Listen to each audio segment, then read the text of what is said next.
Audio কথনে সবাইকে স্বাগত জানাচ্ছি।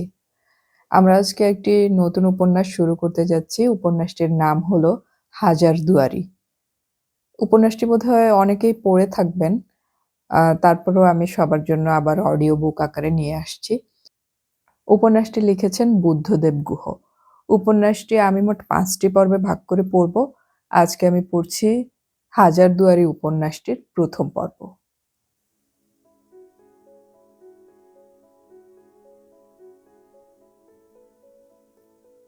রান্না হলো? প্রায়। ভরত কোথায়? ওর ভাষা বুঝতে অসুবিধে হচ্ছে না? না। সারল্য ভাষার বাধা ভেঙে দেয়। ভারী সরল ছেলেটি। কোথায় সে? বাগানে আছে বোধহয়। আমাকে একটা জলচৌকি আর হামানদিস্তা এনে দিতে হবে কিন্তু কাল। দেব। এতদূর নিয়ে এলাম তোমাকে, আর এসব তো। বেশি দূর আর কোথায়, মাত্র ১০০-১ মাইল তো। শ্রী ঘাড় ঘুরিয়ে বলল, ওই মোড়াটা টেনে নিয়ে বসো না যদি কাজ না থাকে। অন্য কাজ আর কি থাকবে? বাইরের দরজাটাতে ভিতর থেকে আরেকটা খিল লাগাবার বন্দোবস্ত করতে হবে শুধু। তা বিকেলেও করা যাবে। বাজারে কাঠের মিস্ত্রির দোকানও দেখে এসেছি গিয়ে। দোতলা থেকে পাহাড় জঙ্গল বেশ দেখায় না? সত্যি। খুব সংসারী হয়ে উঠেছ দেখছি, এবং প্রকৃতি প্রেমিক। জবাব এড়িয়ে গিয়ে গোপেন বলল, রান্নার কত দেরি? প্রথম দিন আমার হাতে খাবে, নার্ভাস লাগছে তো। কাল কিন্তু নিপাদি দারুণ খাওয়ালেন দুবেলা, তাই না? তুমি কি করলে? সকালে বাজারটা কেমন করলাম সেটাও বলো। খুব ভালো। ডাল করেছি। কি? কি ডাল? ছোলার, নারকোল দিয়ে। আর কুমড়ো ভাজা। আর লাউয়ের তরকারি। ধনেপাতা দিয়েছ? কালো জিরে? নিশ্চয়ই। আর আর খাওয়ার সময় দেখতে পাবে। বাহ। আর আরো টোপা কুলের টক। বাহ। ছেলেরা মেয়েদের মতো রান্নার ইনস অ্যান্ড আউট এসব জানুক, আমার তা পছন্দ নয়। এটা আমাদের নিজস্ব জগৎ। তা হলে কি হয়? পৃথিবীর সবচেয়ে বড় রাঁধুনিরা সবাই তো পুরুষ। সে তারা মাইনের জন্য রাঁধে, আনন্দের জন্য তো রাঁধে না। আর তুমি? আমি রাঁধি ভালোবাসার জন্যে, ভালোবাসার সঙ্গে। তাই তো রোজ রাঁধতে ভালোই লাগে না আমার। এখন আসল মতলবখানা বলো তো কি? ১ কাপ চা চাই বুঝি? দেখেছ, তোমার বুদ্ধি আলাদা। এতক্ষণ আমড়াগাছি না করে বললেই হতো। তোমার সঙ্গে আমিও খেতাম। নতুন জায়গা, নতুন বাড়ি, ধকল তো সকাল থেকে কারোই কম গেল না। পরশু রাতের অন্ধকারে এসে ওঠা, তার উপরে আবার ঠিক কালই অতক্ষণ লোডশেডিং। গতকাল তো সারাটা দিন প্রায় কাটলো নিপাদির বাড়িতেই। যা বলেছ। ভাগ্যিস নিপাদি ছিল। ভাড়ার ফার্নিচার থেকে কাজের লোক সব কিছুই ঠিক করে রেখেছেন। সত্যি, শালি হতি তো ऐसी। বসো না, কড়াইটা নামিয়ে চায়ের জলটা চাপাই। তোমাকে রান্না করতে দেখাটা তো একটা নতুন এক্সপিরিয়েন্স। সুন্দর দেখাচ্ছি কিন্তু। মুখটি কেমন তেতে লাল হয়ে গেছে। বিন্দু বিন্দু ঘাম জমেছে নাকে, কপালে। থামো তো এবার। কিসের সঙ্গে কি? লেখাপড়া করেছো বটে, কিন্তু রুচি জিনিসটাই গড়ে ওঠেনি তোমার। সেজন্যই তো আমার ছেলেবেলার পাড়াছাড়া করিয়ে শিকড় শুদ্ধ উপড়ে আনলে এত দূরে আমাকে। তবে রুচি ব্যাপারটা কিন্তু রিলেটিভ। আমাদের বাড়িতে যা সুরুচি, তোমাদের বাড়িতে সেটাই কু। ওসব কথা থাক। তাছাড়া তাড়া কিসের? এখন তো রোজই ওই নিয়ে লেগে থাকবে ঠোকাঠুকি। চা আমি করছি, তুমি ভরতকে দেখে এসো। কোথায় গেল ছেলেটা? বাগানে সাপ টাপ নেই তো? পাহাড়ি জায়গা, বাগানে সাপ থাকবে না? ওর মন ভালো না। কার? ভরতের। নিপাদি ওর মা বাবা ছাড়া করে নিয়ে এসেছেন এত দূরে। ওদের বাড়ি নাকি কেন্দ্রাপাড়া না কোথায়, অনেক দূর। তাই? মন কি তোমারই ভালো? মা বাবা দাদা কাকা কাকিমা ছেড়ে নিজের সংসার পাতলে আলাদা হয়ে। মনে তো দুঃখ হবেই। কিন্তু আমরা মেয়েরা যে সকলকে ছেড়ে এসে হঠাৎ একদিন তোমাদের বাড়ির একজন হয়ে যাই, সেই হয়ে যাওয়াটার পেছনে কতখানি কষ্ট থাকে তা কি তোমরা কোনোদিন বোঝো? বাজে কথা বলো না। ওসব কষ্ট হতো আগেকার দিনে, যখন মেয়েরা কম বয়সে শ্বশুরবাড়ি আসতো। আজকাল সব এমএ পিএইচডি করে চাকরি করে স্বামীর ঘরে আসে মেয়েরা। শ্বশুরবাড়ির সবাই তটস্থ হয়ে থাকে কি করে বউয়ের মন জোগাবে তার আবার। থাক, আজকে আর এসব আলোচনা করব না। না করাই ভালো, আলাদা তো হয়েই এসেছো, এখন আলোচনা করা তো উচিতও নয়। শ্রী আরেকবার গ্রীবা ঘুরিয়ে তাকালো গোপেনের দিকে। গোপেন ভরত, ভরত বলতে বলতে রান্নাঘর থেকে বেরিয়ে গেল। এখানের অফিসে আজই প্রথম জয়েন করেছে গোপেন। সবাই অচেনা। স্টোরসে বোসদা আছেন শুধু, কলকাতায় ছিলেন। কারণ কলকাতায় এই জিএম ছিলেন কিছুদিন। তবে তার সবচেয়ে বড় ভরসা এই যে সকলেই নিশ্চয়ই জেনে গেছেন যে গোপেনের স্ত্রী শ্রীর বড় মামা আর এই কোম্পানির এমডি এক ক্লাসের বন্ধু, ক্যালকাটা ক্লাবের মেম্বার, একসঙ্গে বিলেতে পড়াশোনা করেছিলেন। অবশ্য এইটা সকলে জানবে বলেই গোপেনের লজ্জা করছে। কারো মাধ্যমে যদি এখানে ট্রান্সফারের মূল কারণটাও ফাঁস হয়ে যায়, তবে আর বাড়িতে কারো কাছেই মুখ দেখাতে পারবে না।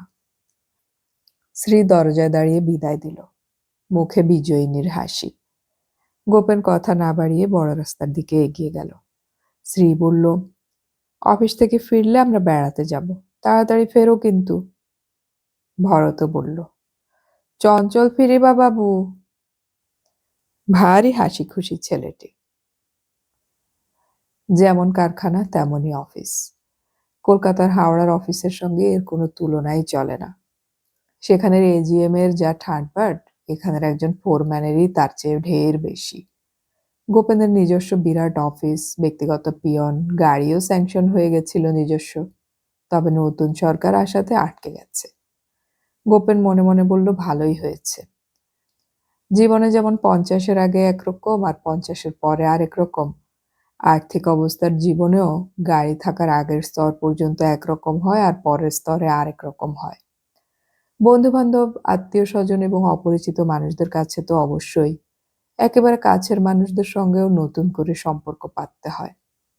গাড়ি থাকলেই মানুষকে অন্য দূরের মানুষ বলে ভেবে নেয়। স্কুটার, মোটরসাইকেল আর পদাতিকরা এক দলের আর গাড়িওয়ালারা অন্য দলের।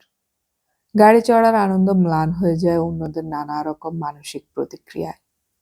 তাছাড়া গাড়ি কিনলেই স্ট্যাটাস বেড়ে যায়। ছেলেমেয়েরা নিজেদের বড়লোকের ছেলে মেয়ে ভাবে। একের পর এক সমস্যার উদ্ভব হতে থাকে। গাড়ি পেলেও নেবে না ঠিক করেছে। এমডি সেন সাহেব গোপেনকে ডেকে পাঠালেন। চমৎকার মানুষ, তবে এত যে কম বয়স তা বুঝতেই পারেনি গোপেন। এই মানুষ কি করে স্ত্রীর টাকমাথা প্রৌঢ় বড় মামার সঙ্গে একসঙ্গে পড়াশোনা করতে পারেন তা মাথায় এলো না গোপেনের। একে কলকাতাতেও দেখেনি কখনো। ব্যাপারটা আঁচ করতে পেরে সুমন সেন বললেন, আপনার আত্মীয় ঘোষ সাহেব ইংল্যান্ডে আমাদের এই ইউনিভার্সিটিতে একটি কোর্স করতে গেছিলেন 6 মাসের। সরকার থেকেই পাঠিয়েছিল। উনি যখন কোর্স শেষ করেন তখনই আমার শেষ সেমিস্টার শেষ হয়। বুঝতেই পারছেন, আমি হয়তো আপনার চেয়েও বয়সে ছোট হব। আপনার কোন ইয়ারের গ্র্যাজুয়েশন? আমি গ্র্যাজুয়েশন করিনি, ইন্টারমিডিয়েট করে যাদবপুরে ঢুকেছিলাম। একই কথা, একটু যোগ বিয়োগ করলেই হবে। আমি প্রেসিডেন্সি থেকে বিএসসি করি 70-তে। গোপেনের মুখ উজ্জ্বল হয়ে ওঠে। তাহলে তো আপনি ছোটই আমার চেয়ে। তবে বিদ্যায় বুদ্ধিতে আপনি অবশ্য অনেকই। শিট বলে দুহাত শ্রাগ করল সুমন। দারুণ সুপ্রতিভ সুদর্শন ব্যক্তিত্ব সম্পন্ন মানুষ। খেলাধুলা করতেন, মানে করেন? এমডি জিজ্ঞেস করলেন গোপেনকে। সে ইউনিভার্সিটিতে। কি? Football, cricket, table tennis. এখানে একটা স্কোয়াশ কোর্ট করেছি ক্লাবের পেছনটাতে। আসুন, স্কোয়াশ খেলা যাবে। নাথিং লাইক ইট, টেনিস এমনিতেই আছে। ম্যারিড তো নিশ্চয়ই, নইলে মামা শ্বশুর আসবেন কোত্থেকে? এমডি বললেন। হ্যাঁ, তাড়াতাড়ি বিয়ে করতে হয়েছিল। বোঝেনি তো, জয়েন্ট ফ্যামিলি আমাদের। নিজের ইচ্ছেতে তো সবকিছু হয় না। আহা, বেশ করেছেন। বঙ্গভূমে বিয়ে করার মতো অবশ্য কর্তব্য আর কি আছে? তাছাড়া আপনার যোগ্যতা, বয়স সবই যখন। কথাটাতে কোনো খোঁচা ছিল কিনা বুঝতে পারল না গোপেন। সুমন গোপেনের সঙ্গে কথা বলার সময় নিজের চেয়ার ছেড়ে উঠে টেবিলের কোণাতে পেছন ঠেকিয়ে বসেছিল। দুদিকে দুহাত ছুঁড়ে ছুঁড়ে কথা বলছিল। ভারী সপ্রতিভ, সুন্দর, সুগন্ধি মানুষ। গায়ে অথবা চুলে কি মেখেছেন তা জানে না গোপেন, কিন্তু সুগন্ধ মেয়েদেরই মতো পুরুষের সঙ্গী হলে তার ব্যক্তিত্বে যে অন্য মাত্রা পায় তা এই প্রথম উপলব্ধি করল গোপেন। এমন সুগন্ধি ব্যক্তিত্ব সম্পন্ন পুরুষ আগে কখনো দেখেনি সে। সুমন বলল, চলুন আপনার সঙ্গে সকলের আলাপ করিয়ে দেই। এই হুড়হুড়াগড় ইন্ডাস্ট্রিজের আন্ডারে 20টি কোম্পানি আছে। এরকম কম্পোজিট প্রজেক্ট ভারতবর্ষের আর কোথাও নেই। একই ক্যানোপির আন্ডারে এত রকম ডাইভার্সিফাইড ইউনিটসও কোথাও নেই। শুধু ভারতবর্ষই নয়, হয়তো পৃথিবীর কোথাও নেই। ওড়িশার এই অঞ্চলের মতো অঞ্চল সত্যিই কম আছে। হুড়হুড়াগড় ইন্ডাস্ট্রিজ হোল্ডিং কোম্পানি। দেখুন মিস্টার ব্যানার্জি, আপনাকে বলে রাখা প্রথমেই ভালো, অফিসের আর কারখানার বাইরে আমরা বন্ধু। দুজনেই দুজনকে ফার্স্ট নামে ডাকবো। আপনি আমাকে সুমন বলবেন আর আমি আপনাকে গোপেন। প্রকৃত বন্ধুর মতোই মিশবো আমি। কিন্তু অফিসে আর কারখানার মধ্যে আমি বস, আপনি সাবঅর্ডিনেট। আমাকে স্যার বলে সম্বোধন করবেন। আমি মিস্টার ব্যানার্জি বলে ডাকবো আপনাকে। গোপেনের মাথাটা বুকের কাছে নুয়েছিল। বলল, নিশ্চয়ই স্যার। ফাইন। আরও একটা কথা মিস্টার ব্যানার্জি, আমার সঙ্গে আমার অফিসার এবং শ্রমিকদের ভালোবাসা কিন্তু কাজের ভালোবাসা। যে যেমন কাজ করবেন, আমার ভালোবাসা এবং অবভিয়াসলি আমার দেয়া সিসিআর ঠিক সেই রকম ভাবেই কাজ করবে। এই হুড়হুড়াগড় industries limited public sector company হলেও এ একেবারেই এক অন্যরকম পাবলিক সেক্টর কোম্পানি। যে কোনো প্রাইভেট সেক্টর কোম্পানিকে আমাদের সমান স্ট্রেচারের আমরা হারাতে পারি, in any field, any moment, hands down. আপনি নতুন আসছেন, তাই এত কথা বলার দরকার। হোল্ডিং কোম্পানি অথবা তার আন্ডারে যে 20টি কোম্পানি আছে, তাদের প্রত্যেকের আলাদা সেট আপ, প্রত্যেকের আলাদা জিএম এবং একজন করে এক্সিকিউটিভ ডিরেক্টর। কিন্তু in matters of difference of opinion, it is my opinion which prevails, otherwise I quit. They all know ইট।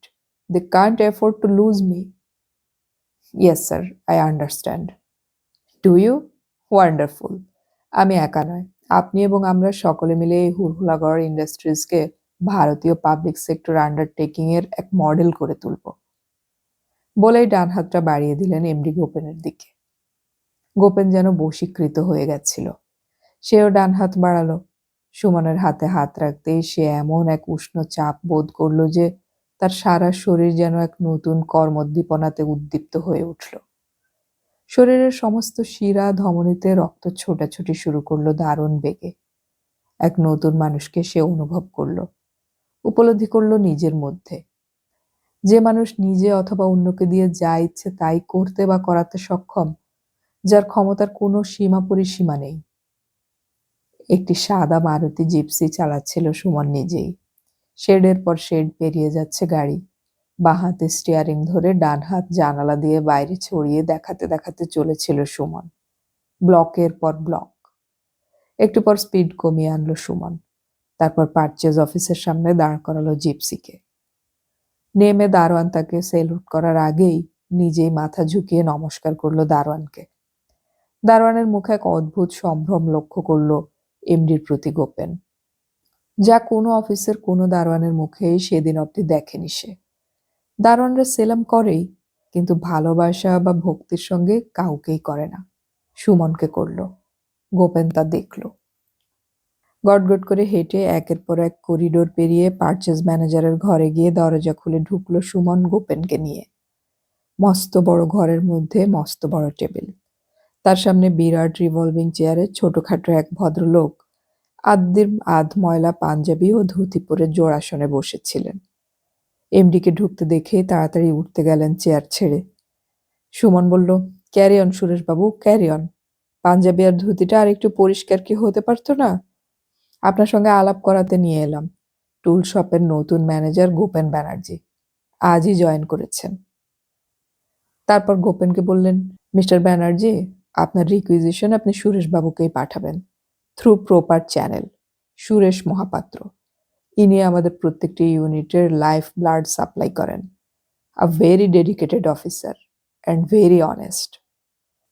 সুরেশবাবু ততক্ষণে দুহাতের পাতা দিয়ে ইঙ্গিতে ওদের বসতে বলে সামনে যে ভদ্রলোক বসেছিল তাকে ওড়িয়াতে বললেন, এই যে মিস্টার আগারওয়ালা, ভালোই হলো এমনি নিজেও উপস্থিত আছেন। এখন বলুন, আপনাকে আর অর্ডার দেব কেন? গতবারের লটে আপনি যে কাগজ দিয়েছিলেন তা বস্তা পচা, কাগজের রং বিভিন্ন বেরিয়েছে, অথচ আপনারা নাকি ম্যানুফ্যাকচারার পুরো ওড়িশার হোলসেল ডিস্ট্রিবিউটর। এই দামে আমরা তো টিটিগড়ের চৌদুয়ার ফ্যাক্টরি থেকেই বন্দোবস্ত করে নিয়ে বন্ড কিনতে পারি মশাই। সে অন্যায় হয়ে গেছে মহাপাত্র সাহেব, একবার হলো বলে কি বারবার হবে বলুন? আরে ছাড়ান দেন মশাই, আমি আবার সাহেব হইলাম কবে? না না, ডিসঅনেস্ট সাপ্লায়ার আমরা রাখি না। এমডি কানে কানে বললেন গোপেনকে। মহাপাত্র সাহেবরা ঢাকায় ছিলেন বহুকাল। আপনি একটু বলুন তো এমডি সাহেব, লাইফে আর এরকম ভুল কখনো হবে না। আমার কিছুই বলার নেই, পারচেজের ব্যাপারে সুরেশবাবুর কথাই শেষ কথা। এমনকি আমার কথাও উনি ফেলতে পারেন, সে অধিকার আমিই ওকে দিয়েছি। এবার আপনি একটু বাইরে যান, আমাদের কথা আছে। মহাপাত্রবাবু একটু বিরক্ত হলেন। একটু কেন? কাজের কথা তো শেষই হয়ে গেছে আপনার সঙ্গে। আপনাকে আর স্টেশনারির অর্ডার দেব না। আমাদের কোনো টেন্ডারে আপনি অ্যাপ্লাইও করবেন না। আমি যতদিন এই চেয়ারে আছি ততদিন আপনার নাম দেখলেই ঘ্যাচাং করে কেটে দেব। কোনটা ভুল আর কোনটা চুরি তা বোঝার মতো বুদ্ধি আমি রাখি আগারওয়াল। অন্য অনেক পাবলিক সেক্টর কোম্পানি আছে, প্রাইভেট সেক্টর কোম্পানিও আছে, যেখানে পারচেজ ম্যানেজাররা তোমার ভাষায় রিজনেবল, তুমি তাদেরই সাপ্লাই দাও। তোমারও ভালো, তাদেরও ভালো। এখানে এসে আর সময় নষ্ট করো না। তোমাদের সময় মানেই পয়সা, সেটুকু তো বুঝি নাকি? যাও। আগারওয়াল চলে গেলেই সুমন বলল, মহাপাত্র সাহেব। হো, আপনিও সাহেব বললেন? এমডি বললেন, হ্যাঁ, অফিসটা অফিস। এই গোপেনবাবু আপনার বাড়ির কাছেই বাড়ি ভাড়া নিয়েছেন, গোপেন ব্যানার্জি। কেন, কোয়ার্টার অ্যালট করা হয়নি? না, হঠাৎ এলেন তো, কোয়ার্টারের জন্য এক্ষুনি ওকে নিয়ে যাচ্ছি এস্টেট ম্যানেজার ত্রিপাঠীজির কাছে। কিন্তু যতদিন না বি টাইপ কোয়ার্টার খালি হচ্ছে ততদিন এদের একটু দেখাশোনা করবেন। সেটেল করতে সময় লাগবে তো একটু। নিশ্চয় নিশ্চয়, দাঁড়ান একটু নস্যি নেই, নিবেন নাকি অ্যাক্টিভ? গোপেন নাক সিটকলো। সুমন বলল, কবে যে এই প্রি হিস্টোরিক ঘাস্টলি হ্যাবিটটা ছাড়বেন মহাপাত্র সাহেব? আরে ছাড়ুম ছাড়ুম, কইছি না আগে। কবে ছাড়ুম? যেদিন বিয়া করুম। সুমন হাসল, বলল, তবে আর ছাড়া হলো না, নেত্রনালীতে ঘা হয়ে যাবে, সাইনাসে অক্কা পাবেন। আচ্ছা, এবারে চলুন মিস্টার ব্যানার্জি, এস্টেট ম্যানেজারের কাছে নিয়ে যাই। এস্টেট ম্যানেজার ত্রিপাঠীজি নিজে সিভিল ইঞ্জিনিয়ার, বেনারস হিন্দু ইউনিভার্সিটির। খদ্দরের ট্রাউজার আর হাফ হাতা হাওয়াই শার্ট পরা, পান খান। বেনারস থেকে এই সুদূরে পান আনান, বাড়িতে নরম ন্যাকড়াতে ভিজিয়ে সেই মঘাই পান পরম যত্নে রাখেন। জর্দাও আনান ডালকা মন্ডির এক পুরনো দোকান থেকে। পান জর্দা ইস্তেমাল করে ত্রিপাঠীজি খাতির করে ওদের বসিয়ে একটু কেশে বললেন, प्रॉब्लम ऐसी हो चुके हो जो का काहू, परिस्थिति बहुत ही गंभीर है। नया फ्लैट बनता है पूरे मोजाइक की, पहली वाला ये आपके ही दूंगा बनर्जी साहब। कब तक बन जाएगा त्रिपाठी जी? সামনের পেতলের রেকাবি থেকে একটু চুন তর্জনী দিয়ে উঠিয়ে মুখে দিতে দিতে বললেন, लगभग 1 साल लगेगी सर, मगर 3 बेडरूम क्वार्टर, रिवर फेसिंग, दोनों साइड में बरामदा, बीच साइड में हुरहुला पहाड़ भी दिख जाएगा, छोटा सा बागीचा भी लगेगी, बीच में झूला, एकदम बनर्जी साहब के लायक हुजूर। जरा जल्दी नहीं होने सकता? গোপেন একটু বাহাদুরি করে বলল। त्रिपाठी जी बोलें, देखिए साहब, माकन तो जिंदगी में एक बार ही बनता, उसमें जल्दबाजी नहीं करना चाहिए। जो टाइम लगती है मक्खन बनने में और जोड़ी बनने में, वो टाइम लेकर मक्खन को तो जरूर ही देना है, नहीं तो सब कुछ बर्बाद हो जाता। সুমন উঠে পড়ে বলল, अच्छा, नमस्ते त्रिपाठी जी, आपकी कोई प्रॉब्लम, हमारा लायक कोई सेवा? फाइनेंस के ज्यादा प्रॉब्लम हो रहा है हुजूर, फैकाओ ने कुछ बिल जल्दी पास करेंगे तो काम और भी तेजी से आगे बढ़ने सकता था। ठीक है, मैं बात करूंगा। গোপেন বলল, ম্যাকাও কি স্যার? ম্যাকাও? ম্যাকাও ফ্যাকাও? ও, হেসে ফেলল সুমন। বলল, আমিও আগে জানতাম না। আমরা তো অ্যাকাউন্টসের লোক নই। ফ্যাকাও মানে হচ্ছে financial adviser and accounts officer. এসব নামাবলী পাবেন পাবলিক সেক্টর কোম্পানিগুলোতে। Deputy accountant, joint accountant, additional accountant, senior accountant, chief accountant. Chief অ্যাকাউন্টেন্টও পাবেন একাধিক। তাদের উপরে সিনিয়র চিফ অ্যাকাউন্টেন্ট, সিনিয়র। তারও উপরে ফ্যাকাও। আর ম্যাকাও? আরে মিস্টার ব্যানার্জি, আপনি কলকাতার বনেদি বাড়ির ছেলে। ম্যাকাওয়ের নাম শোনেননি? হো, ম্যাকাও তো পাখি। মামা বাড়িতেই আছে। অ্যাকাউন্টেন্টদের মধ্যে বলে মানে? সুমন হেসে উঠল। জিপসিতে উঠে সুমন বলল, এবারে চলুন আপনার নিজের ইউনিটে। টুল শপ কিন্তু আমাদের সবচেয়ে ক্রুশিয়াল ইউনিট। অনেক দিন ধরে ম্যানেজার না থাকায় একটু ডিসঅ্যারেঞ্জ হয়ে আছে। আপনি নিজে দেখে আমাকে একটি রিপোর্ট দেবেন। যা সাজেশন থাকে তাও দেবেন। এক্সিস্টিং সিস্টেমে মানে আমার ম্যানেজমেন্টে যদি ঠিকমতো রেজাল্টস আসার অসুবিধে হবে বলে আপনি মনে করেন, তবে তাও নিঃসংকোচে লিখে জানাবেন। আমি সুপারম্যান নই। আমাদের সকলের মাথা একসঙ্গে লাগিয়ে যাতে এই ইন্ডাস্ট্রি আমরা প্রফিটে রান করতে পারি, শ্রমিকদের এবং আমাদেরও বিন্দুমাত্র না ঠকিয়ে, সেটাই আমাদের একমাত্র উদ্দেশ্য।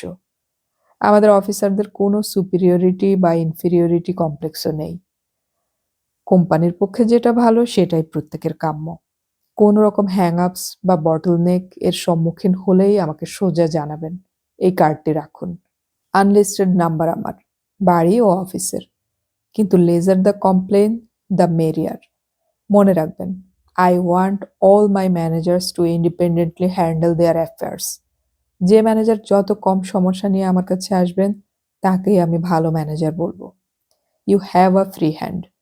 Work honestly and efficiently, then everything is there for your asking. That's my problem. I give you my word.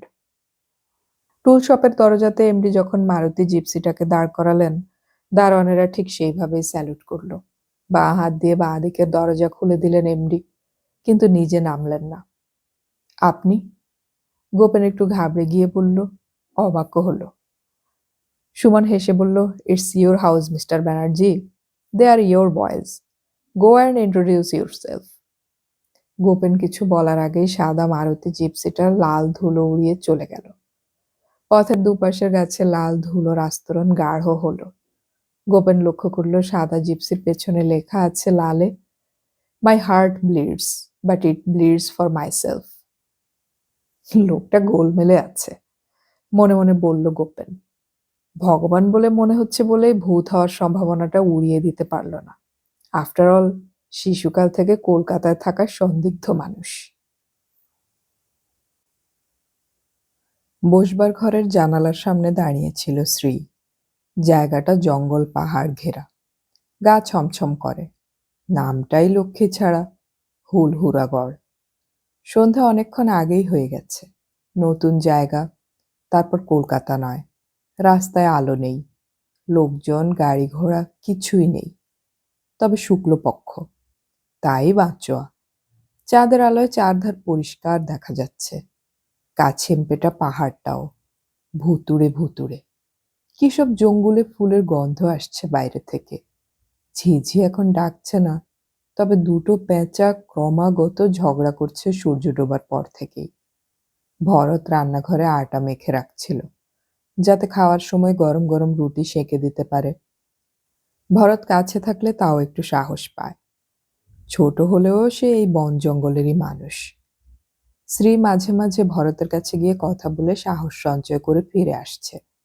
তাকে অবশ্য বলছে না যে সে ভয় পেয়েছে। ভরত বলছে, এসে যাবে দাদা। কারখানা তো অনেক দূর আছে এখান থেকে। টাউনশিপের বাস যাবে 1/2 মাইল দূর দিয়ে। তাছাড়া টাউনশিপের বাসের ভরসা কি? এখানে নিজের একখানা বাহন না থাকলে কোনো উপায়ই নেই। সে সাইকেলই হোক কি স্কুটার কি মোটর সাইকেল, থাকতেই হবে। ট্যাক্সি ও ভটভটিয়া ভাড়া পাওয়া যায় বটে, কিন্তু কোন দিকে যাবে সে তো তাদেরই মর্জি। তাছাড়া মিটার মানে না কেউ। প্যাসেঞ্জারদের কাছ থেকে ছিনতাইও করে মাঝে মাঝে। টাউনশিপের মধ্যে হলে অন্য কথা। চওড়া চওড়া পিচের রাস্তা, সাজানো গোজানো বাগান, লাল নীল সব বড় বড় আলো। টাউনশিপের নিজের বাস রাত 11টা অবধি চলে এ প্রান্ত ও প্রান্তে। আপনারা বৌদি এত দূরে বাড়ি ভাড়া নিলেন কেন? দাদার তো যেতে আসতেই 2 ঘন্টা কাবার হয়ে যাবে। তাও এখন তো গরম পড়ে এলো, বোঝা যাবে না। কিন্তু শীতকালে কি হবে? অন্ধকার থাকতে বেরোতে হবে, আর গভীর অন্ধকারে ফিরে আসতে হবে। কি আর বলবে শ্রী। বলল, তাই তো। বাড়ি তো নিপাদিরাই ঠিক করেছিলেন। হয়তো ভেবেছিলেন কাছে থাকলে দেখাশোনার সুবিধে হবে। তা তুই তো কেন্দ্রাপাড়ার ছেলে, তুই হুড়হুলাগড়ের এত কিছু জানলি কি করে? বারে, আমার বাবা প্লান্টে কাজ করতো না? বাবা মরে যেতেই তো মা আমাদের নিয়ে কেন্দ্রাপাড়াতে ফিরে এলো। এখন আমি আবার রোজগার করতে এলাম। আমি তো বড় ছেলে। রাত প্রায় 9টার সময় দরজার বেল বাজলো। কে? আমি। গোপেনের গলা পেয়ে দৌড়ে গিয়ে দরজা খুলল শ্রী। দরজা খুলেই চমকে গেল। ভেবেছিল ক্লান্তিতে বিরক্তিতে বেঁকে থাকবে গোপেন, কিন্তু এই গোপেনকে যেন সে চেনেই না। তার মুখ চোখ ঝকঝক করছে। কে বলবে যে সকাল 8টাতে সে বাড়ি থেকে বেরিয়েছিল? শ্রী অবাক হয়ে বলল, কি ব্যাপার? দেরি হয়ে গেল অনেক। ইনস্টলমেন্টে একটা স্কুটার কিনতে হবে কালই। কালই? হ্যাঁ কালই, নইলে হবে না। চালাতে পারবে? সাইকেল চালাতে জানলেই ওইসব চালানো যায়, একটু দেখে নিলেই হলো। চা খাবে? ভরত? ভরত পাশেই দাঁড়িয়েছিল। বলল, আদ্রাক ডালকে বানাও। বিকেলে বানানো ওর আদা দেওয়া চাকে শ্রীর ভালো বলাতেই এই বিপত্তি। কিন্তু শ্রীর উত্তর দেবার আগেই গোপেন বলল, না না, চাটা খাবো না, একটু গরম জল পেলে চানটা করে নিতাম। নতুন জায়গা তো। হবে? হবে না কেন? গরম জলের অসুবিধে কি? রান্নাঘরের লাগোয়া বাগানের এক কোণাতে জ্বালানি কাঠ জড় করা আছে। বলার আগেই ভরত দৌড়ে চলে গেল। বলল, আভ্ভি লায়া। ও চলে যেতেই শ্রী বলল, ভারী উৎসাহী আর চটপটে ছেলেটা, আনন্দ করে কাজ করে। কলকাতাতে এমন কাজের লোক পাওয়া যায় না কেন বলো তো? কাজ করতে বললেই সকলের মুখ বেজার। সে তো আমারও হতো। কলকাতায় তো 5টাতে বাড়ি ফিরে আসতাম। এ জায়গায় জাদু আছে। জাদু? শ্রী অবাক গলায় বলল। গোপেন হাসল। বলল, হ্যাঁ জাদু। কিসের জাদু? জাদুকরের জাদু। এখানে এক জাদুকর থাকে, হুড়হুলাগড়ের জাদুকর। সে আবার কে? সে আছে, বলবো পরে। এখানের সবকিছু চলে তারই অঙ্গুলি হেলনে। সেই এখানকার প্রাণপুরুষ। রাতে টিভিতে 9:30টার নিউজ শোনার পর খেয়ে দেয়ে যখন শুলো ঘরের বাতি নিভিয়ে, তখনই প্রথম গভীরভাবে অনুভব করল শ্রী জায়গাটার নির্জনতা। গত রাতে, আগের দিনের জার্নির ক্লান্তি, নতুন জায়গাতে পৌঁছানোর উত্তেজনা ইত্যাদিতে ভালো করে ঠাহর করেনি। চাঁদের আলো এসে পড়েছে দোতলার খোলা জানালা দিয়ে। ধবধবে সাদা মেঝেতে কালো গরাদের ছায়া পড়েছে। জানালার পাশেই একটি বাদর লাঠি গাছ। তার আন্দোলিত পাতাদের কালো ছায়া নড়ছে মেঝেতে। চিরিপ চিরিপ চিরিপ করে উড়ে উড়ে ঘুরে ঘুরে একটি পাখি ডাকছে সুনির্মল কলুষহীন চন্দ্রালোকিত আকাশে। রেল স্টেশনটা কাছেই, কিন্তু কোনো শোরগোল নেই। দিনে রাতে সকাল বিকেল 4খানি গাড়ি চলাচল করে, যাত্রীবাহী, আপ ডাউনে। তাছাড়া মালগাড়িও যায়, থামেও কিছু। ট্রেন আসা ও ট্রেন যাওয়ার ঘণ্টিগুলি পরিষ্কার শোনা যায় ওদের বাড়ি থেকে। ইয়ার্ডে মাল খালাস হয়, মাল লোডিং হয়। এখানের নিয়ারেস্ট বন্দর পারাদ্বীপ। সেখান থেকে হুড়হুলাগড়ের মাল বিদেশে চালানো যায়। শ্রী পাশ ফিরে গোপেনের বুকে ডান হাতটি রাখল। বলল, কি সুন্দর ফুলের গন্ধ পাচ্ছ? পাচ্ছি। কিছুক্ষণ চুপচাপ। শ্রী আবার বলল, এখনো আমার উপর রাগ যায়নি? কিসের রাগ? তোমাকে কলকাতা থেকে নিয়ে আসার রাগ। রাগ তো করিনি। করেছ। তবে তো জানোই, মিছে বিরক্ত করছো কেন? এখনো আমাদের ছেলে-মেয়ে হয়নি। হলে কি পারতাম এমন জায়গায় আসতে? তার স্কুল, কত রকম চিন্তা। বদলি-টদলি হতে হয় ঝাড়া হাত-পা থাকার সময়ই। বেড়ানো-টেড়ানো, হৈ হৈ করা সব এক্ষুনি। তারপরে তো দায়িত্ব আর দায়িত্ব। হুম। গোপেনকে জড়িয়ে ধরে কাছে টেনে বলল শ্রী, এখানে যেন বেশ হানিমুন হচ্ছে আমাদের, কি বলো? কলকাতার বাড়িতে তোমাদের ল্যাজারাস কোম্পানির খাটে একটু পাশ ফিরলেই যা শব্দ হতো, আর পাশের ঘরেই দাদা। দরজার পাশ দিয়ে, তলা দিয়ে আওয়াজ আর আলো আসতো। এবং ভয়ও। ছোটকুনটা আবার মাঝে মাঝে দরজার ফুটোতে চোখ লাগিয়ে। অ্যাডোলেসেন্ট তো, এত লজ্জা করতো আমার। সবসময় উৎকণ্ঠিত হয়ে থাকতাম। ছোটকুনের কথা তো বলনি আমায়। আমরাও তো অ্যাডোলেসেন্ট ছিলাম একসময়, কিন্তু এ কি, এ যে পারভার্সন, বলা উচিত ছিল। গোপেন বলল। তারপর বলল, লজ্জা ব্যাপারটাও ল্যাজারাস কোম্পানির ফার্নিচারের মতোই আউটডেটেড, অ্যান্টিক হয়ে গেছে আজকাল। কলকাতা ছেড়ে তো এসেইছো, এখন ওসব আলোচনা কেন? কলকাতার ভালোটুকুই শুধু মনে রেখো। যতটুকু খারাপ তার সবটুকুকেই ভুলে যেও। শ্রী বুঝল আজকে কিছু ঘটেছে গোপেনের জীবনে যা ওকে অনেকখানি বদলে দিয়েছে। এই স্বল্পবাক অফিসের কাজে ফাঁকিবাজ অন্যমনস্ক গোপেনকে সে কখনোই এমনভাবে লক্ষ্য করেনি। একটি দীর্ঘশ্বাস পড়ল শ্রীর। গোপেনকে সে কখনোই বলেনি তার বড় যা, তার অবিবাহিত ২ ননদ, তার শাশুড়ি তার সঙ্গে কিরকম চক্রান্তময় খারাপ ব্যবহার করেছেন দিনের পর দিন। সে সুন্দরী বলে, সে বিদুষী বলে, সে মা হতে পারেনি বলে। অথচ গোপেনকে বহুবার বলা সত্ত্বেও সে নিজেকে পরীক্ষা করায়নি। অথচ গোপেনদের পরিবার বনেদি, সম্ভ্রান্ত এবং উচ্চশিক্ষিত। শ্রীদের পরিবারের সঙ্গে কোনো দিক দিয়েই গোপেনদের তুলনা চলে না। কিন্তু এই পরিবারে ৮ বছর ঘর করার পর শ্রী নিঃসংশয়ে জেনেছে যে গোপেনরা ভীষণ গোঁড়া এবং প্রাচীনপন্থী। তাদের পরিবারের সকলের ডিগ্রিগুলোই পাকানো কাগজ হয়ে আলমারির দেরাজেই রয়ে গেছে। আশীর্বাদ হয়ে পৌঁছয়নি জীবনে। গোপেন বেচারা ভালো মানুষ। নিজের ফাঁকির এবং স্বল্প মাইনের চাকরি, বউকে আদর করা, দাবা খেলা এবং গরমে আর বর্ষার দিনে ছাদে উঠে ঘুড়ি ওড়ানো, এই নিয়েই তার জীবন। স্ত্রীকে আদর করাটাও গোপনের কাছে একটা বিশেষ কর্তব্য ছিল। স্কুলের রুটিনের মতো। সপ্তাহের দিন ভাগ করা আছে। কোনো বৈচিত্র্য নেই, উচ্ছ্বাস নেই, সমারোহ নেই। বিয়ের মাত্র ৮ বছর পরেই স্ত্রী জীবনানন্দের সুপুরি হয়ে গেছে যেন। অথচ একটা এবং একটা মাত্র জীবন নিয়ে কত কি না করার ছিল। আশা এখনো ছাড়েনি স্ত্রী।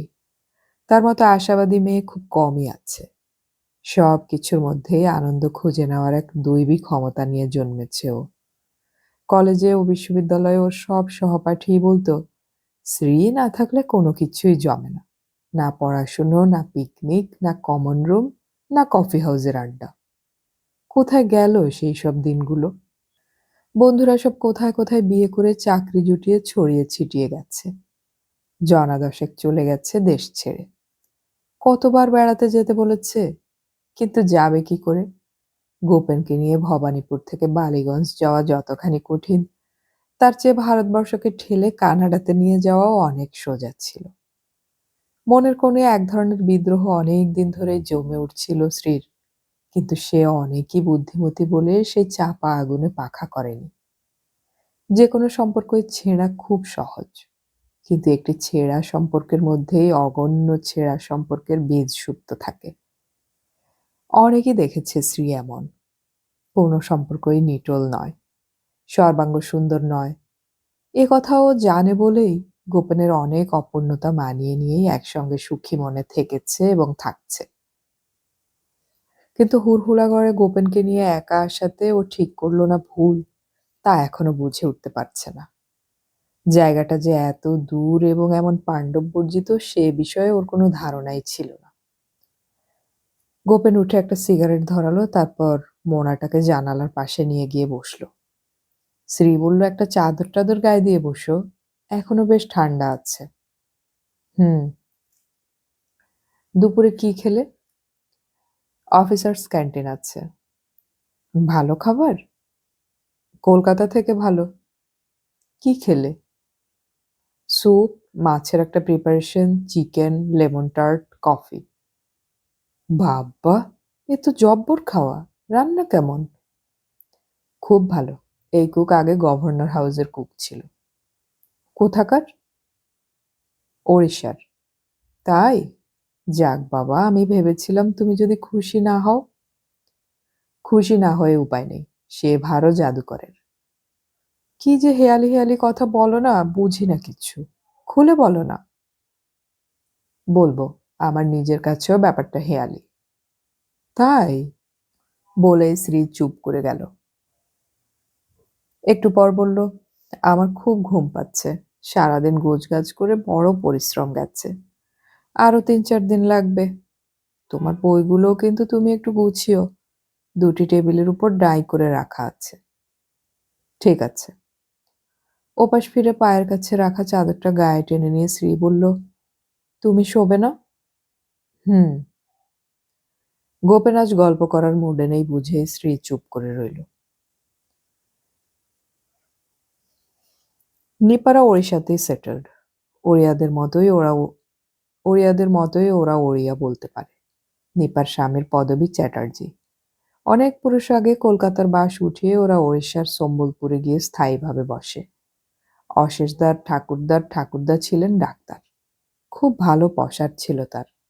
তারপর থেকে সবই ওখানে। ওড়িশি সংস্কৃতি বলতে যে নিজস্ব একটি ব্যাপার আছে তা হুড়হুড়াগড়ে না এলে বুঝতে পারত না শ্রী। কলকাতায় বসে সহজ ও লজ্জাকর উচ্চমন্যতায় কলকাতার বাসিন্দা বাঙালিরা হয়তো হুড়হুড়াগড় নামটি নিয়ে ঠাট্টা তামাশাও করতে পারেন, কিন্তু যাদের অজ্ঞতা এবং কুপমণ্ডূকতা যত বেশি, অন্যকে বা অন্যদের নিয়ে সহজে ঠাট্টা তামাশা করা তাদেরই তত বেশি আসে। নিপাদের ছেলেমেয়েরা প্রণাম করার সময় দুহাত দিয়ে প্রণম্বর দুটি পায়ে হাত রেখে প্রণাম করে। এক গ্লাস জল দিতে হলে ডান হাতখানিতে গেলাসটি ধরে তা এগিয়ে বাঁ হাতের আঙুল দিয়ে ডান হাতের কনুই ছুঁয়ে তবে তা দেয়। এমনি ছোটখাটো অনেক কিছু শেখার আছে এদের কাছে। খুব ভালো লাগে শ্রীর এইসব ব্যাপারগুলো।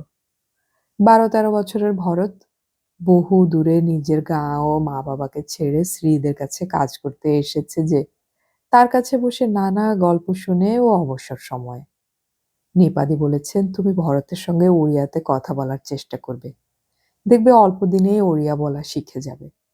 মুখে বলতে পারলে তারপর ১ কপি করে সমাজ দৈনিক কাগজ রাখবে।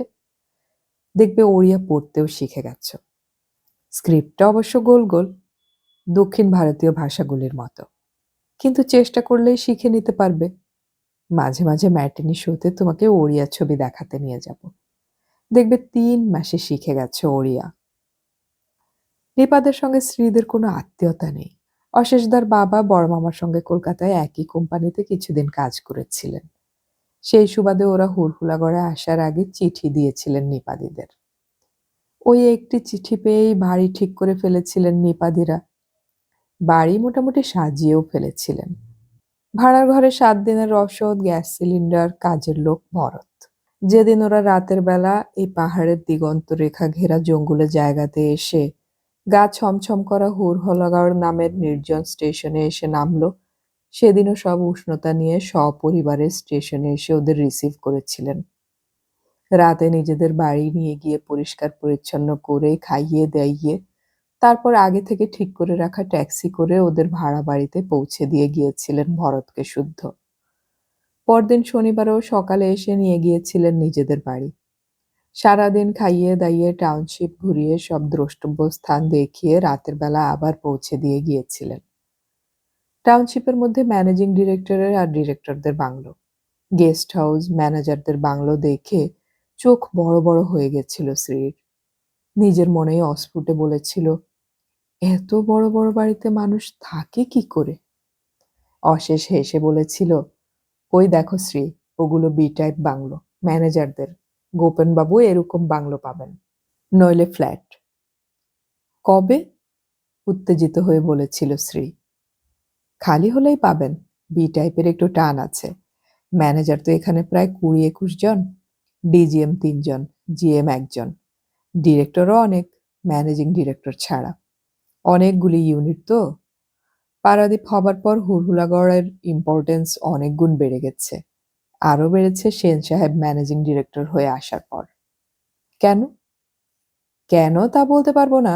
এ মানুষটা একেবারে অন্য জাতের মানুষ। প্রত্যেকেই একে ভালোবাসে। প্রত্যেকে যাকে ভালোবাসে তিনি কাজের মানুষ হতেই পারেন না। তার অনুরাগীর চেয়ে শত্রুই বেশি থাকবে। শত্রু যে নেই তা নয়, উনি যেকোনো সময় খুনও হতে পারেন। কিন্তু ওর শত্রুরা জানে যে যেখানে ওর রক্ত পড়বে সেখান থেকেই তাদের সর্বনাশ নিশ্চিত হবে।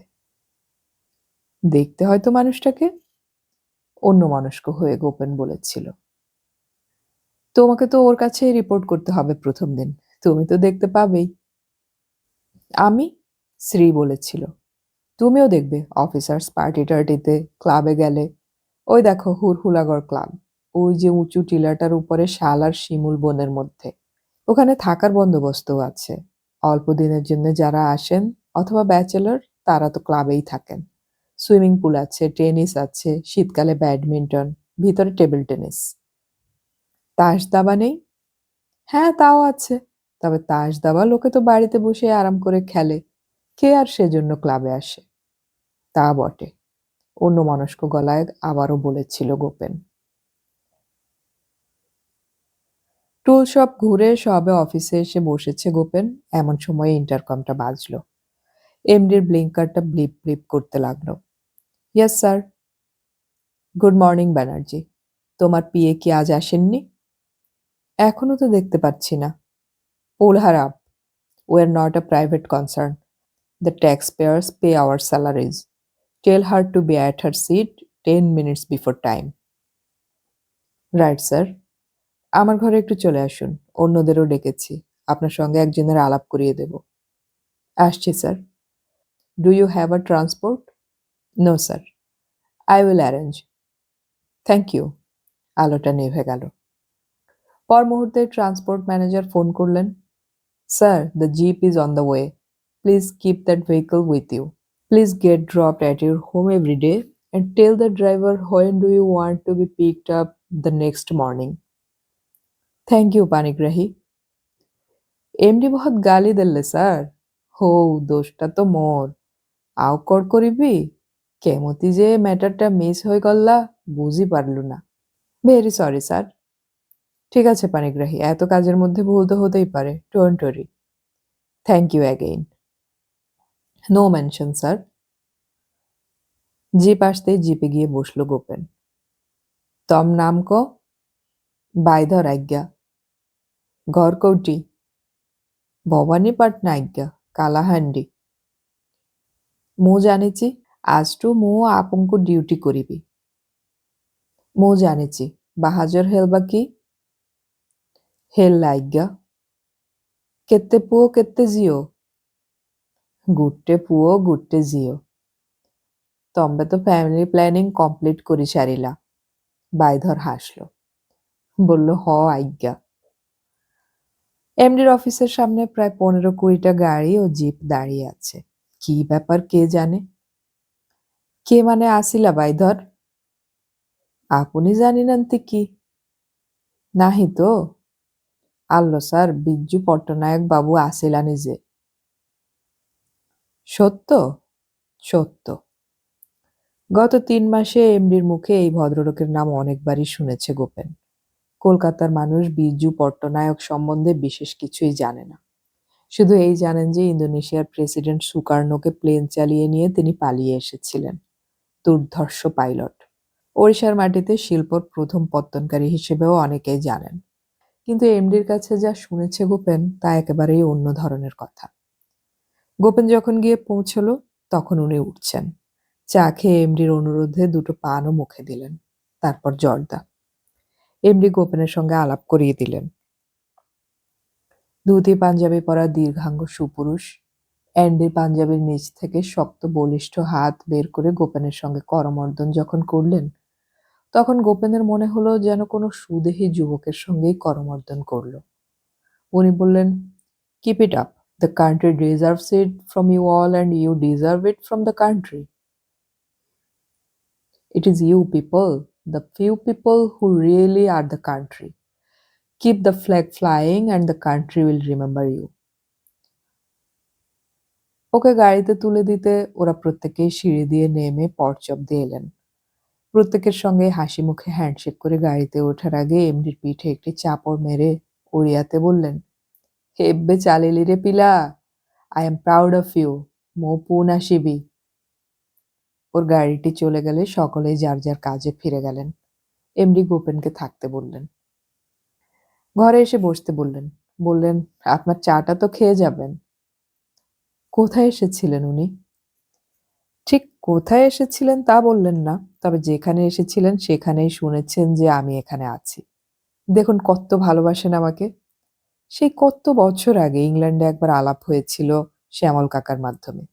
দেখুন, মনে করে রেখেছেন। মানুষ কখনো গুণ না থাকলে বড় হয় না জীবনে। ওর কথা তো আপনাকে আগেও বলেছি। হ্যাঁ স্যার, বলেছেন। দুঃখ হয় কি জানেন, আমাদের পশ্চিম বাংলাতে যদি বিধানবাবুর পর এই বিজুবাবুর মতো একজন মানুষও থাকতেন, তাহলে কি ভালোই না হতো।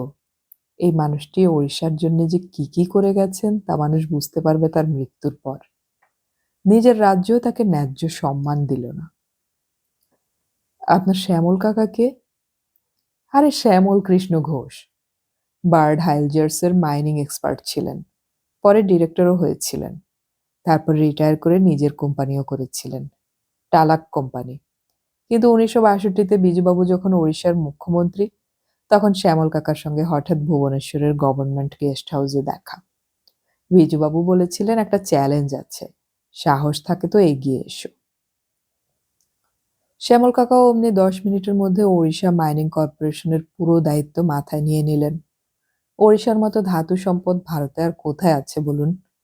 কিন্তু শ্যামল কাকার কাছেই শুনেছি যে সামান্য কেরানি থেকে চিফ সেক্রেটারি পর্যন্ত আমলাতন্ত্রের সকলকে রেড টেপিজিয়ামে পুরোপুরি কবর দিয়ে তিনি এমনভাবে ওই মহান পরিকল্পনার সাফল্যে উদ্বুদ্ধ করেছিলেন, যা নিজের চোখে না দেখলে বিশ্বাস করা যায় না। যেমন কর্মশক্তি, তেমন উদ্যম, তেমন প্রত্যুৎপন্ন মতিত্বও দেখা যায়। শ্যামল কাকা ওর কথা বলতে বলতে আবেগ আভিভূত উচ্ছ্বসিত হয়ে উঠতেন একেবারে। তাছাড়া দেখুন, আমার সঙ্গে তো 8 ঘন্টার আলাপ হয়েছিল ইংল্যান্ডে। আমি বলেছিলাম, ভুবনেশ্বরে গেলে কি আমায় চিনতে পারবেন? হেসে বলেছিলেন, টেলিফোন অপারেটরকে আমার নাম বলবে, আমার সঙ্গে কানেক্ট করিয়ে দেবেন এক্সচেঞ্জ। তারপর আমি চিনতে পারি কি না না পারি সেটা আমার উপরেই ছেড়ে দিও। দেখুন, কারো কাছে আমার কথা শুনে আমি ওড়িশারই হুড়হুড়াগড়ে আছি জেনে আমাকে কত বাহবা দিয়ে গেলেন। বলে গেলেন, গত 3 বছর ধরে তোমার সব খবর আমার কানে আসছে। I am proud of you young boy. বলেই এমডি একটু চুপ করে থেকে বললেন, ইয়াং না থোড়ি। তারপর গলাটা একটু খাঁকড়ে নিয়ে বললেন, তাছাড়া কৃতিত্ব যদি কিছু থাকে তাহলে সেটা তো আমার একার নয়। আপনাদের প্রত্যেকের সহযোগিতা ছাড়া কিছুই করা যেত না। অনেকে কিন্তু ওর নিন্দাও করেন স্যার, নানা কথা বলেন। তা তো বলবেনই। আমাদের দেশে যারাই কাজ করেন তাদেরই নিন্দাটাই বেশি হয়। এমন নিষ্কর্মা লোকের দেশ তো আর হয় না, নিন্দা হওয়াটাই স্বাভাবিক। আর যারা আপনার সঙ্গে অসহযোগিতা করে স্যার? গোপেন হেসে বলল, তাদেরও প্রয়োজন আছে। তারা না থাকলে আমাদের সকলেরই গায়ে মরচে ধরে যেত। অ্যাডভার্সারিদের চেয়ে বড় বন্ধু কিন্তু আসলে আর নেই ব্যানার্জি সাহেব। দে আর আওয়ার ব্লেসিংস ইন ডিসগাইজ। আপনার শ্যামল কাকা কি বেঁচে আছেন স্যার? না, ওর পুরো নাম শ্যামল কৃষ্ণ ঘোষ। শান্তিনিকেতনে শেষ বয়সে সেটেল করেছিলেন। গত হয়েছেন কয়েক বছর হলো। উনি আমার আপন কাকাও নন, বাবার বন্ধু। ওর একটি চমৎকার বই আছে। ওর ওই জঙ্গুলে পেশার জগৎ নিয়েই লেখা। বইটির নাম জঙ্গলে জঙ্গলে। আমাদের লাইব্রেরিতেও আছে। বইটি নিয়ে পড়বেন। লেখক হিসেবেও চমৎকার ছিলেন উনি। মানুষ হিসেবে তো ছিলেনই। যারা চমৎকার হন তারা সব হিসেবেই চমৎকার হন, যেমন আপনি। Don't pull my legs, I know my limits. By the way, আপনি আসার পর কিন্তু ট্যুর সব আমাদের গ্রেট হেল্প হয়ে উঠেছে। তাছাড়া আপনি কতক্ষণ থাকেন এবং কি করেন তাও আমার চোখ এড়াচ্ছে না। You are an asset to us, mister Banerjee. By the way, আপনি যে এত রাত করে বাড়ি ফেরেন, আপনার স্ত্রী রাগ করেন না? ছেলে মেয়েরা? গোপেন মুখ নিচু করে থাকলো কিছুক্ষণ। তারপর বলল, রাগ করেন না, তবে বোর্ড ফিল করেন নিশ্চয়ই। শিক্ষিত মহিলাদের নিয়ে এই বিপদ। কোন ডিসিপ্লিনের উনি? উনি ইংরেজিতে এমএ এবং ডক্টরেটও করেছিলেন। মাই গড! আর এখানে একজন আদর্শ স্ত্রী হিসেবে হুড়হুড়াগড়ের স্টেশনের কাছের বাড়ির জানালায় দাঁড়িয়ে বিশ্বজয় করে আসা স্বামীর পথ চেয়ে দিন কাটছে তার। What a shame! আপনি কিরকম লোক মশাই? আগে কথা বলবেন তো। আমাদের স্কুল এবং কলেজের হেডদের সঙ্গে আমি আজই কথা বলবো। ছি, ছি! অবশ্য দোষটা আমারই। প্রথম দিনেই আমার এ সম্বন্ধে খোঁজ নেওয়া উচিত ছিল। The fault is entirely mine. Gopen চুপ করে রইল। আমার প্রশ্নের একটি উইংয়ের জবাব কিন্তু আপনি দিলেন না। এমন সময় ফোনটা বাজল। ইয়াস, দিল্লি। কে? Sumita, please tell Delhi to get back after 15 minutes. আর বিশ্বল সাহেবকে প্রোডাকশন চার্ট নিয়ে আমার কাছে আসতে বলো এক্ষুনি। চ্যাটার্জি আর গুন্ডাপ্পাকে বলো বাজেট নিয়ে আসতে। ওরা এলে তারপরেই কথা বলবো দিল্লির সঙ্গে। হ্যাঁ, যা বলছিলাম। আমার ছেলে-মেয়ে নেই স্যার। নেই? ওহ, আই এম সরি। কিন্তু এমনভাবে আপনি কথাটা বললেন যেন একটা ফাইনাল ডিক্লারেশন দিচ্ছেন। ফানি। Very funny indeed. কদিন বিয়ে করেছেন আপনি? ৮ বছর। ফুহ! ৮ বছরেই হাল ছেড়ে দিলেন? আমি ডক্টর ঘনশ্যাম কুন্ডুর কাছে পাঠিয়ে দেব আপনাদের এই উইকেন্ডেই। ফোনে অ্যাপয়েন্টমেন্ট করে দেব। ২-১ দিন ছুটিও নেবেন প্রয়োজন হলে। You must go and consult হিম।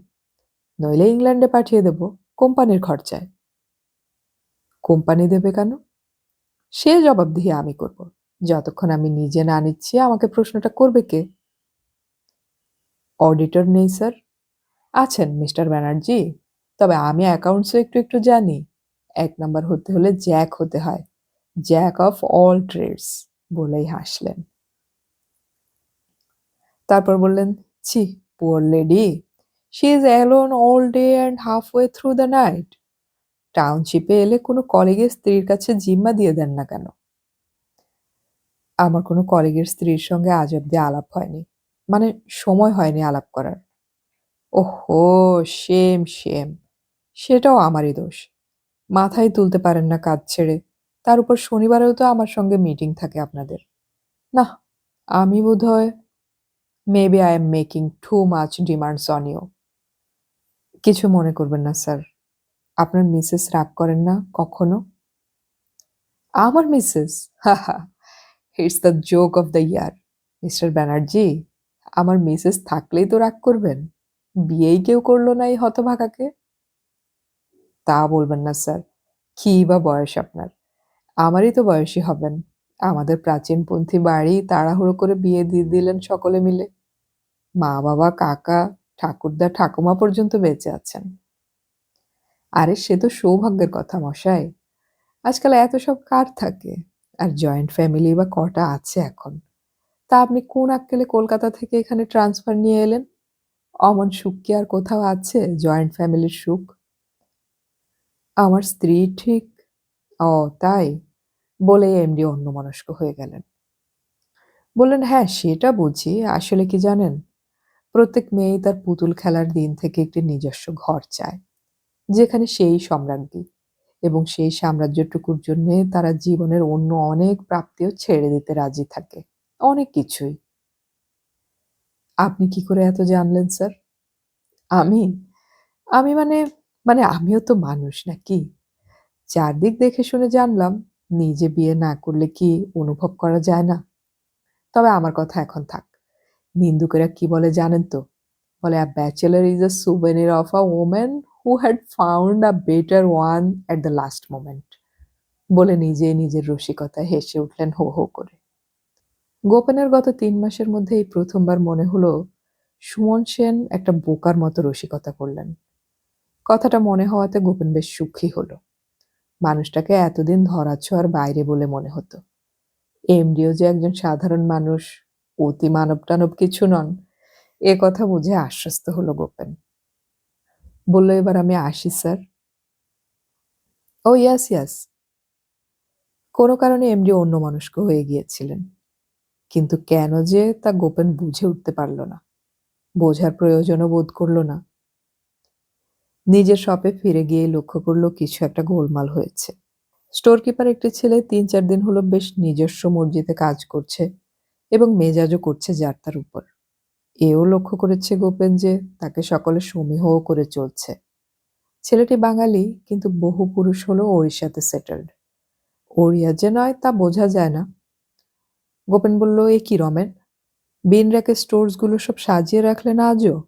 তাছাড়া আমরা ফলো করি লিফো সিস্টেম, আর তুমি কার্ডে যে সিস্টেম ফলো করছো তা তো ফিফো। আমার দ্বারা হবে না স্যার, এসব ম্যানুয়াল লেবারের কাজ বিকম পাশ করে আমি এখানে করতে আসিনি। স্টোরসে আমার আরো জনাচারেক ম্যানুয়াল লেবারার দরকার। তোমাকে সাহায্য করার জন্য তো 8 জন আছেন, তার উপরে চাঁদ সাহেব আছেন তোমাকে অ্যাসিস্ট করবার জন্য। বলতে গেলে সব কাজ তো চাঁদ সাহেবই করেন, মানে হাতের কাজ। তোমার তো ওভারঅল রেসপন্সিবিলিটি। তাহলে আমাকে সুপারফ্লুয়াস বলছেন? পার্সোনাল ম্যানেজারকে লিখে দিন যে আমাকে অন্যত্র ট্রান্সফার করে দেবেন। আমার দ্বারা এত কাজ হবে না। ওভারটাইম দিলে হতে পারে। ওভারটাইম তো এমডি কোনো ডিভিশনে অ্যালাউ করে না জানো। হুলাগড় ইন্ডাস্ট্রিজ অন্য 10টা পাবলিক সেক্টর কোম্পানির মতো নয় Ramen. You should know what are you talking about. ওসব বড় বড় কথা শুনে আমাদের কি লাভ স্যার? নাম তো কিনছেন সুমন সেন, শুনতে পাচ্ছি এবছর পদ্মশ্রীও পাবেন। তাতে আমাদের লাভ কি? আমরা নিজেদের আখের আগে দেখব। বন্ডেড লেবার নাকি আমরা যে যা খুশি তাই করাবেন আমাদের দিয়ে? গোপেন একটুক্ষণ চুপ করে থেকে ওই সেকশনের অন্যদের মুখে একবার আস্তে করে চোখ ঘোরালো। তাদের মুখের উপরে তার মুখটি ঘুরে যেতেই সে বুঝতে পারল রমেনের পেছনে অন্যদের কারো সাপোর্ট নেই। সম্ভবত বাইরের কোনো এলিমেন্ট রমেনকে প্রভাবিত করছে। হুড়হুড়াগড়ের সুনাম যাতে নষ্ট হয়, তার পরম বিস্ময়ে শ্রমিক শান্তি যাতে বিঘ্নিত হয়, তারই কোনো গোপন চক্রান্তের শিকার হয়েছে রমেন। গোপেন বলল, আমার ঘরে গিয়ে আমি রিটার্ন অর্ডার ইস্যু করছি তোমাকে রমেন। আজকে বিকেল 5টার মধ্যে এই লটগুলো প্রপারলি প্যাক করে রাখতে হবে। কোল ওয়াশারি থেকে রিকুইজিশন পাঠাবেন ওরা। পরশু থেকে 10 ট্রাক নতুন মাল কাল আসবে। এখন এমন রয়েস হয়ে কাজ করবার সময় আমাদের কারোরই নেই। কবেই বা ছিল? তাচ্ছিল্যের গলায় বলল রমেন। গোপেন নিজের ঘরে গিয়ে অর্ডার ডিকটেট করে সই করে রমেনকে ডেকে পাঠালো বেয়ারা দণ্ডধরকে দিয়ে। দণ্ডধর যেতে যেতে বলল, রমেন বাবুকে ভবানীপাটনার ইউনিয়নের লোকেরা এসে বদবুদ্ধি দিয়ে গেছে। আপনি সাবধানে থাকবেন স্যার। ওদের চক্র বড় চক্র। সে মানে সব্যে তাজপো সাপো বসি। বড়জামদা, নোয়ামুন্ডি, রাউরকেল্লা, টেনসা সব জায়গায় ওদের লোক আছে। আমাদের এখানে ইউনিয়ন করার জন্য ওরা উস্কানি দিচ্ছে। আপনাকে কি বলবো স্যার, এমডিকে বেইজ্জত করার জন্য অন্য অনেক গভর্নমেন্ট কোম্পানির এমডিদের মদত আছে এই রমেনের পেছনে। এই চক্র বড় চক্র স্যার, সহজ ভাববেন না। গোপেন নিজের চিন্তার কথা মুখে প্রকাশ না করে বলল, রমেনকে ডাকো। রমেন এলে নোটিশটি তার হাতে ধরিয়ে দিল গোপেন। যখন দিল তখন ঘরের মধ্যে টুল শপের অ্যাসিস্ট্যান্ট ম্যানেজার মিশ্র সাহেব, গোপেনের পিএ এবং স্টেনোগ্রাফারও ছিলেন। এত লোকের সামনে রমেন নোটিশটি কুচি কুচি করে ছিঁড়ে ওয়েস্ট পেপার বাস্কেটে ফেলে দিল। গোপেন এবং ঘরশুদ্ধ লোক রমেনের এই স্পর্ধাতে হতবাক হয়ে গেল। রমেন ঘর ছেড়ে চলে যাচ্ছিল। যেতে যেতে দাঁড়িয়ে পড়ে কিছু বলতে যেতেই গোপেন বলল, you are suspended with immediate effect for insubordination. Notice সিকিউরিটির লোক আজই একটু পরে তোমার বাড়িতে দিয়ে আসবে। আমি চার্জশিট ড্র করব, তাতে যা সময় লাগার লাগবে। বলেই ঘন্টা বাজিয়ে 2জন সিকিউরিটির লোককে ডাকলো গোপেন এবং বলল, রমেনবাবুকে কারখানার গেটের বাইরে পৌঁছে দিয়ে এসো আমার জিপে করে। আমার সাইকেল আছে স্ট্যান্ডে। স্ট্যান্ডে গিয়ে সাইকেলটাও জিপের পেছনে উঠিয়ে নিও। সাইকেল সমেত গেট পার করে দিয়ে এসো। রমেনবাবু, আপনাকে আমি 3 মাসের জন্য সাসপেন্ড করলাম। ফ্যাক্টরি এরিয়াতেও আপনি আসবেন না 3 মাস। অ্যাপিল করলে এমডির কাছে করবেন। রমেন হিন্দি সিনেমার হিরোর মতো কোমরে হাত দিয়ে বেঁকে দাঁড়িয়ে বলল, এর নতিজা ভালো নিকলাবে না স্যার। সে দেখা যাবে। আপনার মতো একজন এমন সুন্দর কাজের পরিবেশকে নষ্ট করবেন আর সেটা আমরা চুপ করে মেনে নেব, তা মনে করবেন না। একজন মানুষের খামখেয়ালিপনার চেয়ে অনেক অনেক বেশি দামি এখানকার কাজ। আর্ক ফার্নেস, ম্যাঙ্গানিজ ওর, কপার, অ্যালুমিনিয়াম, স্মেল্টিং কলিয়ারি, কোল ওয়াশারি ইত্যাদি সব কিছুতেই আপনার মতো ইনডিসিপ্লিনড ওয়ার্কারের প্রভাব পড়লে সবই নষ্ট হয়ে যাবে। আপনার মতো মানুষের জায়গা হুড়হুলাগড় ইন্ডাস্ট্রিজে নেই। দেখা যাবে স্যার, আপনাদের মতো চামচে দিয়ে এমডি সুমন সেন কতদিন ইউনিয়নকে ঠেকিয়ে রাখে এখানে। আমি চলে যাচ্ছি বটে, কিন্তু এমডিকে বলে দেবেন যে আমি একা নই। এত বড় এবং এত রকমের ইন্ডাস্ট্রিজ চলবে, অথচ ইউনিয়ন করতে দেবে না। তা হচ্ছে না। হবে। ইউনিয়নের যদি কোনো প্রয়োজন থাকতো তাহলে প্রথম দিন থেকেই ইউনিয়ন থাকতো। এখানে আমরা সকলে মিলেমিশে খুশি হয়ে কাজ করি। ইউনিয়নের জন্যেই ইউনিয়ন। গলাবাজি আর কাজ নষ্টর জন্য ইউনিয়ন এখানে সেন সাহেব করতে দেবেন না। আমাদের শ্রমিক এবং সব ক্যাডারের শ্রমিকরা যা সুযোগ সুবিধা পান, তা যদি অন্য কোনো কারখানার শ্রমিকরা বা বেসরকারি বা সরকারি হোক না কেন, পান বলে দেখাতে পারেন, তবে সেন সাহেব দাবি মেনে নেবেন। কাজ নষ্ট করার জন্য ইউনিয়নের জন্য ইউনিয়ন সেন সাহেব করতে দেননি, দেবেনও না কোনোদিন।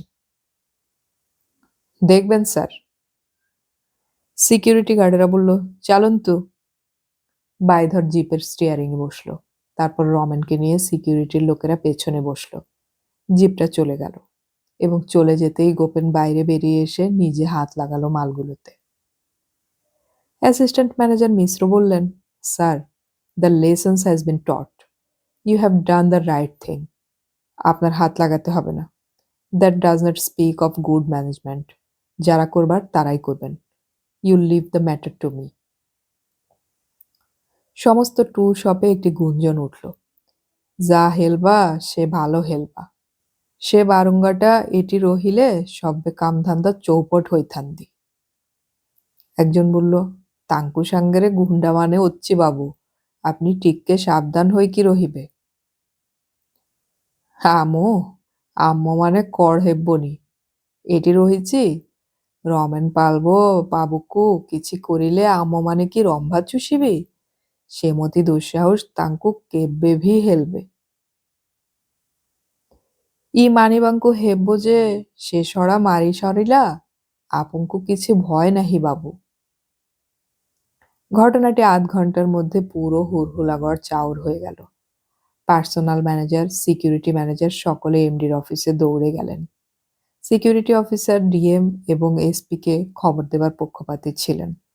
লেবার ওয়েলফেয়ার ডিপার্টমেন্ট ভুবনেশ্বরের সিএমকে, এমনকি দিল্লিতে ইন্ডাস্ট্রিজ মিনিস্টারকেও জানানোর কথা কেউ কেউ বললেন।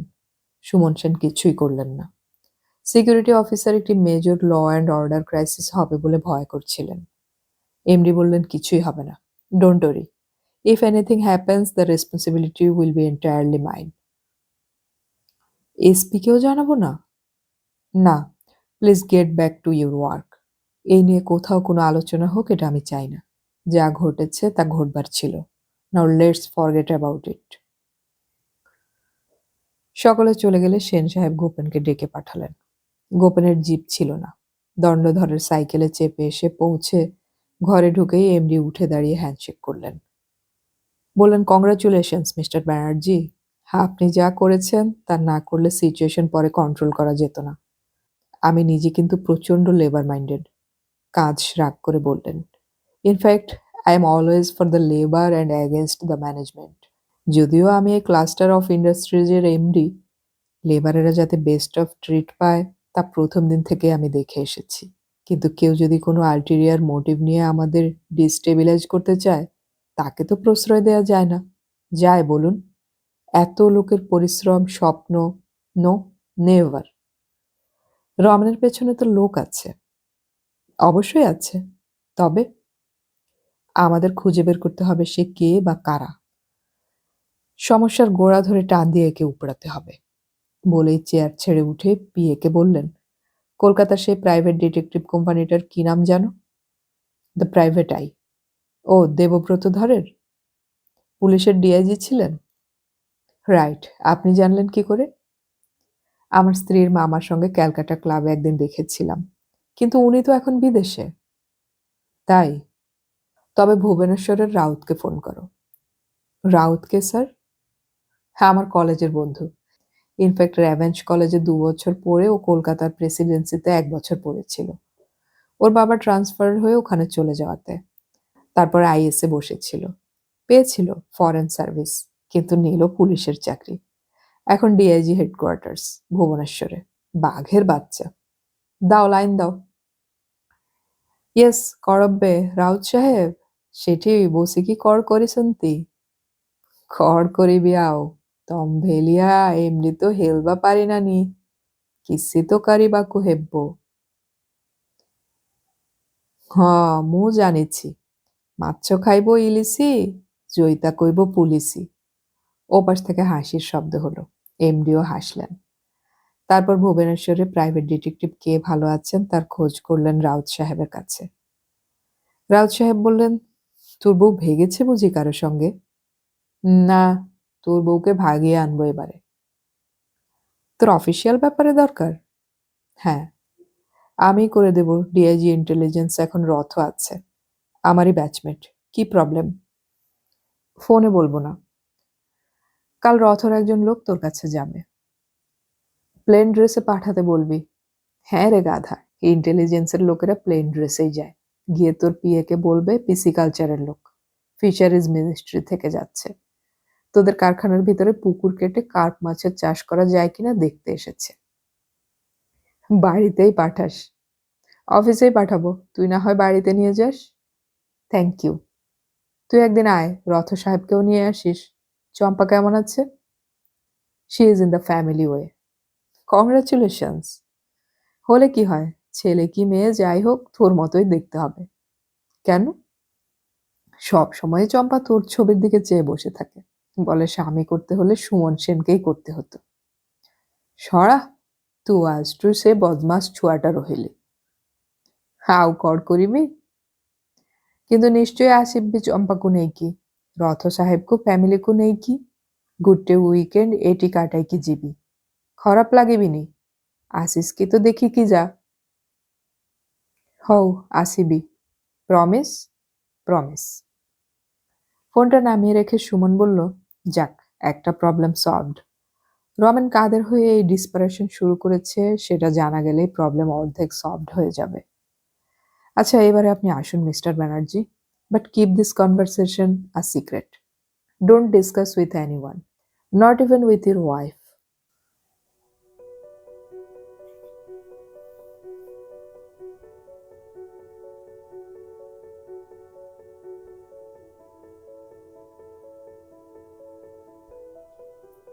এতক্ষণ আমি পড়ে শোনালাম বুদ্ধদেব গুহর লেখা উপন্যাস হাজারদুয়ারি এর প্রথম পর্ব।